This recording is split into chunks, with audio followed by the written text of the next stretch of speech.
హనుమాను గురుదేవులు నాయద పలికిన సీతారామ కథ నే పలికద సీతారామ కథ.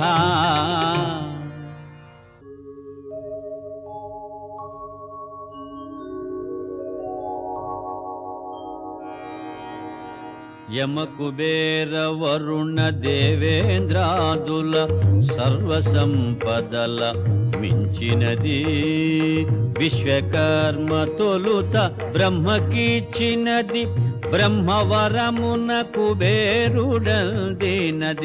రావణుండు కుబేరుని రణమందు ఓడించి లంకకు గుని తెచ్చినది పుష్పకమను మహావిమానమది మారుతిగాంచను అచ్చరు పొందే.